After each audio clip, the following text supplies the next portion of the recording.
Hey guys, it's Spike with ThePaganVlogs, and I want to talk about something that's, I wouldn't say controversial within the pagan community, but it is something that is something that I think people think of differently. It's definitely controversial that pagans would discuss it um, to people who are not pagan, um, and specifically who might be Catholic. And that is the use of saint candles in pagan practice. I only happen to have two, and that's the Guardian Angel. And I actually left the prayer on this one, because I like it. And the Virgin of Guadalupe. And I took the prayer off of this one, because I didn't like it. But, Santeria is based completely on the idea of using saints and working with saints. I was in the bookstore earlier today, and I saw a book called The Power of Saints. And it talks about candle magic with saints. It was like it was the magic of saints.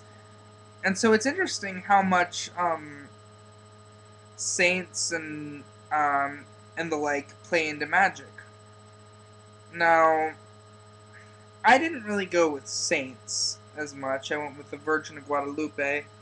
I mean, I'm sure she is considered, she is the first saint. But Guardian Angel, I mean, that's more of a spiritual figure than a material person who's a saint. But the first saint, the Virgin of Guadalupe, or should I say Mother Mary being the first saint. Um, and actually, with my group, we had a Beltane ceremony, and I brought the Virgin of Guadalupe candle. And people seem to definitely be comfortable with it. In fact, the head of it says, "Oh, I talk to Mother Mary and Jesus all the time." It's, but I mean, I think that it's something that to be eclectic, to be truly eclectic, and to be open-minded, I think includes to be open-minded about not just different pagan traditions, but even some of the monotheistic traditions. And I'm not just talking about monotheistic, for example, Native American religions. I'm talking about, the major monotheistic religions. There is nothing wrong with incorporating elements from that, because if, we may not agree with them on the perception that there is absolutely one God and whatnot, but I think that there is something valuable. We don't completely agree with the Greeks in terms of the afterlife. I think that most of us don't agree with the Greeks' interpretation of the afterlife. But we still honor the Greek traditions. We still show respect to Greek gods and honor Greek gods and goddesses. And so I think it can be the same thing with some of these Catholic figures and saints and whatnot. Now, you'll never see a candle for Saint Patrick on my altar as an example that I like to give. I will honor saints and positive religious figures who are positive. Um, I personally don't have anything of Jesus on my altar. I do actually have a cross, but it's a Celtic cross. So I guess that could be considered, yeah. That's not to say that I don't respect Jesus. That's not to say that I don't have respect for him, but I think it's just something that I don't feel comfortable at this point putting on my altar. Maybe at some point I will. But I think that something's been telling me, and if you've seen some of my videos, I've actually discussed how I struggle to gain anything spiritually from Catholicism. But I think that I was called to get these candles because I feel like I'm called to see the positivity in religions where I've previously kind of been cynical about. To be able to look at it from a more positive standpoint and see the beauty and see the joy and see the good, while acknowledging and being willing to recognize and stay away from the elements that I rather find to be destructive. And I think this is true of pagan religions, but since the ideologies in some of the pagan religions aren't held up to the same degree as many of the ideologies in the Christian religions are almost forced to a degree, or at least highly encouraged, I think that it is more difficult to be able to just say, I choose not to follow that. And I'm not just talking about issues like their view on homosexuality, I'm talking about deeper issues. For example, the notion that we are sinners and need forgiveness is something that that I don't agree with. I don't consider human nature sinful, but rather a message of forgiveness for the faults that we make, and the fact that the message that we can be forgiven for our faults and we can move past them. That's a positive and beautiful message. But because there's so much emphasis on, oh, we're sinners and we need a savior, because it's put in those terminologies and because it is presented in such a way that's such a focus on the negative and such a focus on this idea that there was one way out of it, rather than embracing the larger message that is there for all of us.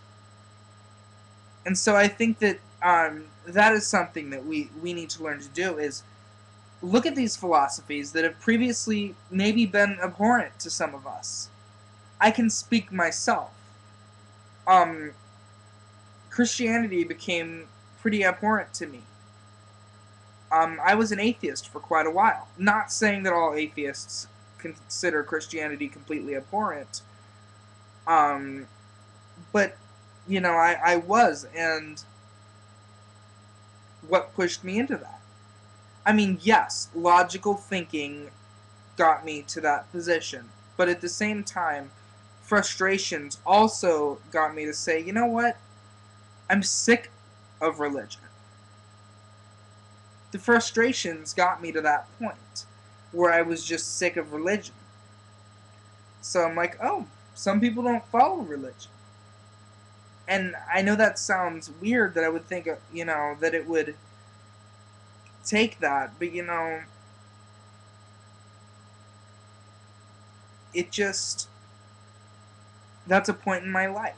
And I would never want to say that or claim that every person who's an atheist would have the same reasons for what they believe or where they're at right now. And I would never claim that because it was a stage for me, and I'd use that not in a negative sense, means that it is necessarily a stage for them. Maybe for them that's something that they really feel is truth. And I will not argue with that, besides simply saying that my experiences tell me different. But I could say the same thing to a fundamentalist evangelical Christian. I could say the same thing to anybody of any other religion. That doesn't mean that I don't find truth in what they believe. Can I say the same thing about atheists? Yes. Because they're completely right that the world is beautiful and it does not need anything supernatural to be beautiful. And the appreciation of that is something that I think is valuable. So yes, there are things to be taken from not atheism itself, just like something's not to be taken from monotheism or polytheism alone. The theism, or the lack thereof, is not what provides the value. That's why atheism itself doesn't provide any value. But the thoughts and philosophies of many skeptical and atheistic ways of thinking provide value. I know that I'm getting very far off of Saint Candles, but I think that the point that I'm kind of trying to drive in is that all kinds of philosophies are valuable. And to take what is valuable from these philosophies, regardless of whether it's your own personal path, is something that cannot harm you and can only serve to have a positive impact on your life. So, when I light this, I think of a loving mother. I think of the flowers and the life they give. I think of fertility. I think of giving birth to something positive, something new, giving birth to new opportunities. I think of loyalty. I think of unconditional love. And when I see the guardian angel, I see protection. I see innocence. I see pure, again, unconditional love. I see guidance, spiritual guidance. These are all things that I see and all things that hold value. Wherever you receive them from doesn't matter. So think about that. And if you have one of these candles lying around somewhere, or if you want to even make a, god or goddess candle with a image of them, I've actually wanted to do that, so I might get some blank ones of these and put images of gods and goddesses on them. But, light one of these, if you have one,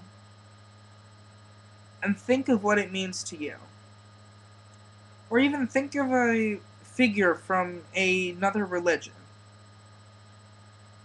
And look at it, and look at what it is and what it means. And think to yourself of what that religious figure and what their presence means to you. And be positive about it. Like I said. And you know how I said that you'll never find St. Patrick on my altar? Even St. Patrick could have a meaning. Driving away that which is negative. That's the one that I think of. And I don't really want to reflect more upon that meaning, because I know that what he was driving away was not negative. But from his perception, and from our perception, our contemporary perception, that is what he can represent. And so if history doesn't bother you, then yes, you could put a St. Patrick candle or something on your altar because of that representation. But I personally care enough about history not to. Just like you will not be seeing a image of Pope Innocent on my altar anytime soon either. But I digress. I hope that my long and rambling video resonated with you in some way. I am definitely not someone who makes how-to videos. Well, I do, but without digressing. But it's Spike with the Pagan Vlogs. Thank you so much for watching. I hope you like my shirt. Blessed be everybody. Peace out.